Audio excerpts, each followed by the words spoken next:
Hey guys, in this video I'm going to show you how to move or transfer YouTube playlist to another YouTube channel or YouTube account.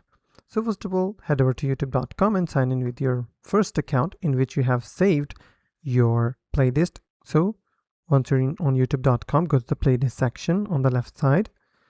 Here you have to select the playlist that you want to share. For instance, if I want to share this playlist, I will click on the three dotted button, click on the edit button.